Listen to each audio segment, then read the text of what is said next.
Hello guys, so as requested, I am checking out this 1998 interview from Robbie Williams on Parkinson. Let's get into it.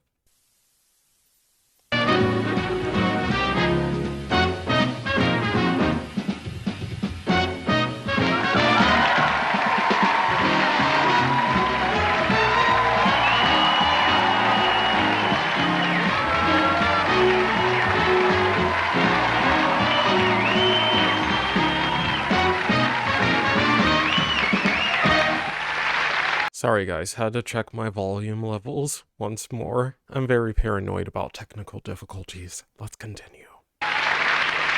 During the first half of this decade, the pop group Take That was the pop sensation. One writer observed that apart from selling millions of records, the group reduced its screaming girly fans to puddles of damp adolescent veneration.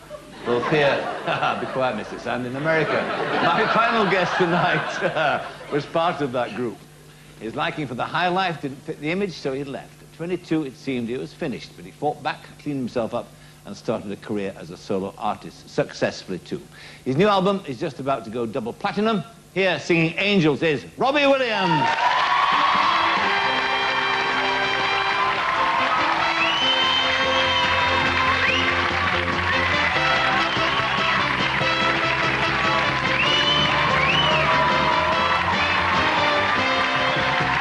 I didn't realize we were starting off with the performance. Thank you very much, Mum.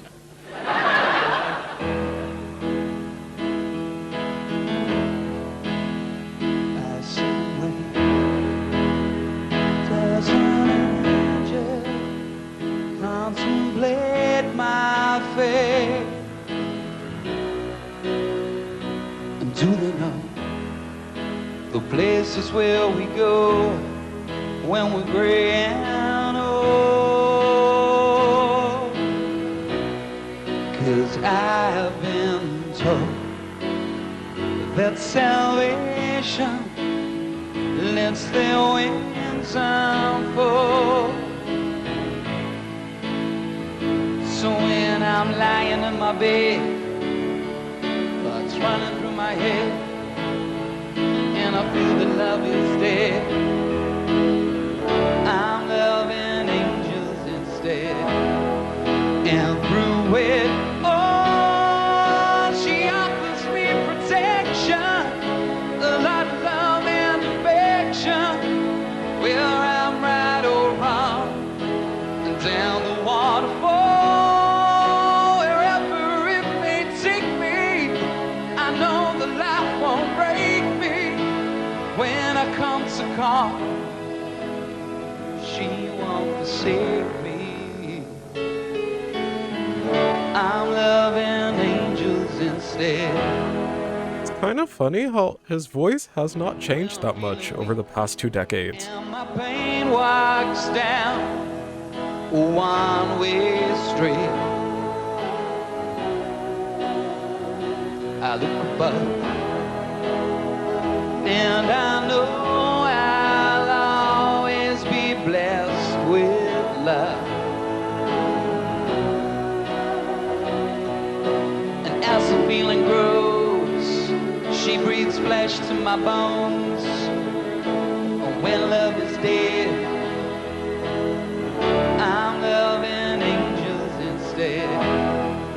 And through it all, she offers me protection, a lot of love and affection, whether I'm right or wrong, down the waterfall, wherever it may take me, I know the life won't break me. When I come to call, she won't forsake me. I love that they're keeping it acoustic, by the way. Angels instead.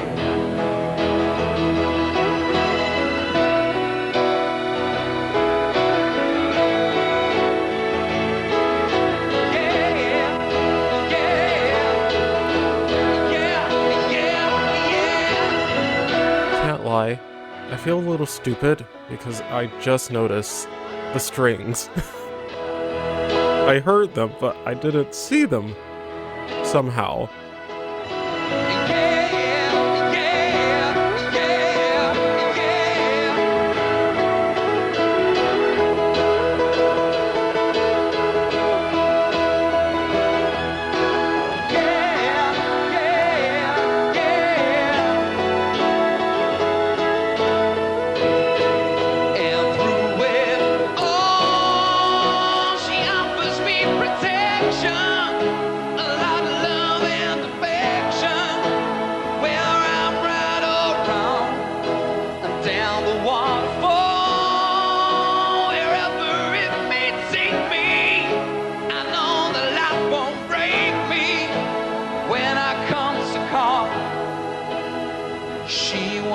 forsake me. I'm loving angels instead.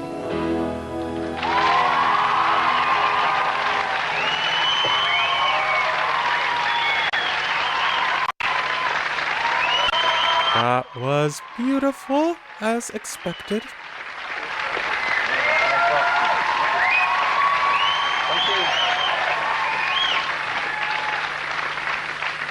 Well, I liked it. Double platinum. I'm sorry I've got to do this. What? Mum, Parky. Parky. She's got this thing, right? She's got this video player that you can take photos off.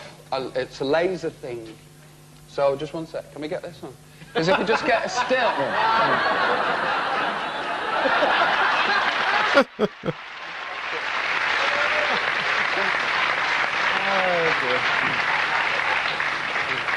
She's not that old, your mum, is she? Well, she wouldn't let me say it. No. Now, let's talk about this success you had, because this is not the first time you've had success. That would take that. Is it a different kind of success this now for you? Yeah, it means a great deal more to me now, you know. It's quite funny. I got the platinum disc, and then I'm getting a double platinum disc now. And What's that mean, double platinum? it means I'm very famous. It means you have me on your show. Yeah, double platinum thing. And somebody said to me today, "Where are you take that disc?" You know, I said they're in the loft, and I haven't unpackaged them. You know, they're still up there collecting dust. I'm going to get them out now. But I used to think when like quadruple thing, you know, way. I used to do that on shows like this, and these quiz as a prize. Just hold them up, and it used to be like holding a prize up for a record company, because I did, you know, it's a different thing. Yes. I wrote, you know, this album with Guy over there. I wrote this album. That's Guy's mum. I wrote this album with Guy. It's my stuff. People like what I'm saying, you know, and people can relate to the song Angels, and it's fantastic.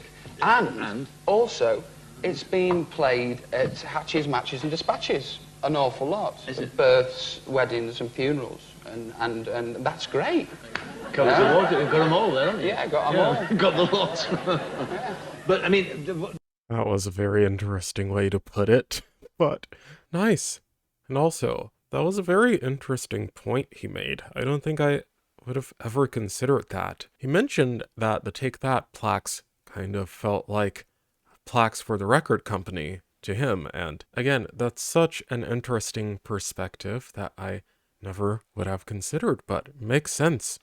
Was there a time after, in that period between you leaving Take That and starting your solo career, was there a point of despair where you thought, I'm never going to get this together again? No. Wasn't there? No, not really. No, I sort of lost the plot for a bit. That was great. For about a year, I just went out and didn't come back. I went out New Year's Eve. And I told my mum I was only going away for a night. I moved in with somebody in London, you know. And then next year, and for a whole year, I just stayed down in London. Then next year, New Year's Day, I brought my bag back to my mum's. So that was some party, that one. But was that, in a sense, was that reaction to... I mean, when you would take that from what one reads about you, you became kind of institutionalized in a sense. I mean, it was like being in a cult. It's exactly, it was. It was a very, very strange, you know.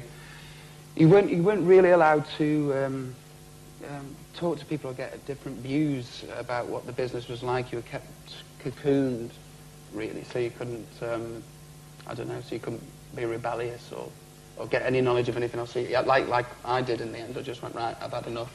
Don't know anything about anything. Why can't I go out there? Why can't I do that? So I went and did it, and now I know why I can't do it. Can you do me? No, I haven't tried it yet. No. Go on. You have to do that. I think Ewan's got a better chance tonight.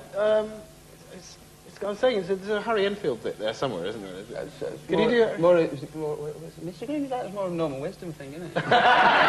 You'll do me when I go triple platinum. I will, yeah. Will you have me on your show? Yeah. Fantastic. We'll do it next year. He's actually quite a good mimic, because he was doing this afternoon. I was saying to him that he's had an extraordinary week, because at the Brit Awards, the Britpop Awards, you sang with Tom Jones. The wisdom of a fool. It was top. It's top. I knew he was going to out-sing me, because obviously it's Tom, you know. And then I thought, what do you do? You sing, well, you try to mimic him the best as possible, because my voice, I'm like, you know, like a girl. Yeah. Come up and see me, make me smile. so I decided to do him, and it was, you gotta learn, you gotta learn how to pony up like I'm on a barone.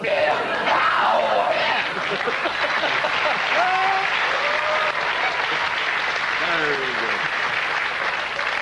Now, he's lasted, old Tom, and he's both He's voices. fantastic. Yeah. You know, it's like working with an old pro, working with Tom. Yeah. It's very good the way you've kept your, just a slight hint of a smile there. Remember when he did that song, what was the song Kiss that he did with the Art of Noise? I think I better dance now. It's great. There's a line in it where it goes, the original line when Prince sang it was, women not girls, they rule my world. It's women not girls. And he sang, women and girls. And they said, stop. It's women not girls. He said, I don't want to leave half of them out. Fantastic. True. Oh dear. Yeah, actually, talking about movies there with you, have you ever had a chance of a film career?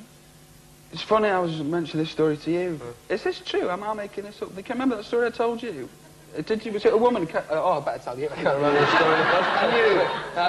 Tell your mum. I was in I was in a bar with my friend Max Beasley, and I've been out all day, and I'd had a few jars, and this really posh lady came up to me, and she said, "Excuse me, which one of you is Robbie Williams?" And I've been out all day. I'd had it all day, and I said, "Oh, it's him." And so she said, "We're doing this film about some Scottish drug takers." I'm doing one of your impressions now. We're doing this film about some Scottish drug takers, and we would be interested in casting you for a part. Like that. Oh, no, so I'm Robbie Williams. I'm sorry. Fancy that. And she said, "Why are you effing me about?"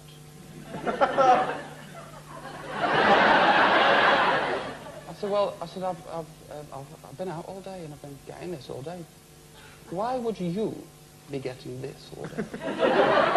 And I said, well, because I'm famous and that's what happens. She says to me, we don't want anybody that's touched on this movie. So I said, I'm one of the nicest, down-to-earth people you'll ever meet. And I said, if you want me in this film, I'll talk to the organ grinder, not the monkey. Oh. And what was the And what was the part? It was one. No, I don't think it was his. I think it was another one. But I should imagine it wasn't mine. No. Sorry, loves. No. What again? I mean, the other thing too about you, which is interesting, again, like you, at 16, you took off that film, and again, like you, did you always know what you wanted to be? No, not really. I wanted to be an actor. Started acting when I was 8. Do you? Yeah, I did. I still do actually, and I did a lot of theatre stuff, and basically. Well, I'm sure you guys can guess what my next question is. Has he done any acting since then? I don't recall anyone mentioning any films or shows he's been in, but I've never asked, so there's that. You guys will have to let me know. My mum wanted me to go to college and to university, and I didn't get any qualifications, and I knew that, she was going to go mad at me. So I auditioned for everything that I could, and one of these things was this group called Take That, and then off we went. It didn't just happen just like that, though, did it, Take That? No, it was about 3 years. What were you doing in those 3 years? I mean, like loads of gay clubs and stuff. We started off we did gay clubs for 2 years. Yeah. It was fantastic. I didn't know that sort of thing happened. What was it like, though? What was it like to stand in front of 20,000 people, or probably more? Because I can't know, that's what all actors want to be rock stars, and all rock stars would like to be actors, I think. Because I'd love to know what that was like. Get the buzz. Well, 25,000 people. Yeah. It's when we did a gig in Chelmsford, and it was like 40,000, and it was just too big. It's just too big. You don't, there's that many people. There's no one there, Right. And unfortunately, at that gig as well, there was like 100 people at the front getting crushed. So we're upstairs singing, "A million love songs later," and there's people getting purple. Down the pit, you know, which is not a good sight. What about the girls? I mean, what about that kind of what about, you know, that kind of veneration, as I say, damp veneration, puddles of damp. I mean, what's it like to stand there and have all those girls sort of lusting after you? It's all right. It's all right. It's all right. I just wish they'd listen now. we used to do when we used to do like Wembley and the NEC and stuff, and you know, we used to be singing all. You couldn't hear anybody. You couldn't hear us actually sing, and it was great. Sang off key all the time, and nobody knew. Yeah. Well, I think nobody knew. Did anybody find out? Could get away with anything really, because it was just, you know, they couldn't hear us. Yes. And what about that thing that you talked about, though, the manipulation? I mean, how much were you controlled? How much were you not your own person? What was the worst aspect of that? Well, actually, I was happy enough going along with it for a time being because it was very easy. You know, you just turned up and like a robot and just went and did the thing, and it was really easy. But eventually, you want to do something for yourself, you know. And I was very young when I got in. I was 15, and I really didn't know what I was getting myself into, as you do. You don't when you're 15, do you? I mean, that's another great point. A literal teenager with stars in his eyes being offered what I'm assuming would equate to the world at that point. Of course he's going to be more than happy to just go along with it and do as he's told. And I'm sure that was the case for the other members as well. But naturally, as you mature, you're going to grow into your own person, and when someone or something is stifling that, it's obviously going to cause problems. But yeah, just had to leave and to do something for myself, which I'm doing now. And I'm loving it, loving every minute of it. And in that intervening time that you kind of talked about there and joked about, but I mean, was it serious? I mean, did you get heavily into drugs and things like that, or was it just a sort of a 12-month rebellion, basically, get out of your system? Get it in my system. Well, right. I mean, was there a moment, in fact, where you had to sort of turn around and say, look, you know, I'm in trouble, I need help? Yeah, that's when I went off to rehab, yeah. Basically, I didn't know how to stop drinking. I know it sounds really weird, but I just didn't know how to stop drinking for a time. And I couldn't do my work, you know, and I wanted to be here now, talking to you, singing Angels, having it go double platinum, and it wasn't going to happen. If I looked the way I did and, you know, talked the way I did and presented myself in the fashion that I did, so I had to go away and get help, you know. And fortunately I did, and, you know, here I am. And you had therapy? Yeah, lots of therapy. Would you like to talk now? No. Tell me about your childhood. Can you remember? Well done. Rory's had therapy, haven't you, Rory? Yeah, bits and pieces. I think it's the last 2 or 3 years. And it's funny because sometimes they analyse everything. Like you come in the door a different way and go, why did you open the door that way? And you're like, I was just in a hurry. No, but there's a reason for you being in a hurry. Yeah. So, look, can we just have a conversation? But the greatest thing that a guy ever said to me, he said, basic... By the way, guys, my apologies if I should be familiar with anyone else taking part in this interview, but I am not at all familiar with these other 3 gentlemen, unfortunately. Very much enjoying this conversation, though. I said, well, I am a bit of a chameleon. He said, well, you shouldn't be sitting on a patchwork quilt. And that was really, it's absolutely trying to do everything at the same time. There's that joke about how many psychiatrists does it take to change a light bulb? How many? 1. The light bulb's got to want to change. Very profound. I'm annoyed you touched his knee. I always wanted to do that. Go touch your knee. Can I just... So, no, but the funny thing was... No, that was...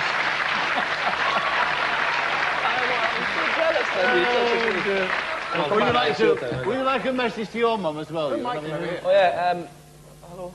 Oh, my fans in grief, yeah. Okay, well, sadly, that's the end of our show. You know, in all the years I've done a show, it's the first time when I said, this is the end of the show, they've gone, oh. Normally say, thank God for that. We're going to go on forever. We're not going to let them go, though. No. We're going to carry on for a few hours. Well, I don't want to let you guys. You've actually been very, very splendid guests. I've really enjoyed talking to all of you tonight. And Thank you. Robbie Williams, thank you very much indeed. Cheers. Robbie Williams. Air clapping so I don't screw up the audio. Woo! Woo! Alright, that's enough excitement from me. Yeah. Very good night. Good night. Well, guys, thank you so much for that recommendation. I feel like this was the perfect time to watch that interview because I have just recently reacted to the debut album, and I'd love to keep this tradition going. So, you know, when I react to I've Been Expecting You very soon, wink wink, nudge nudge, I'd love to watch an interview from that era. And we'll keep it going as long as you guys would like me to. And I guess my biggest takeaway from this interview is just as I thought, he was completely open and honest. And like I've said many times before, honesty and openness are synonymous with Robbie in my book. And of course, the inappropriate comments and sense of humor, but that's why we love him.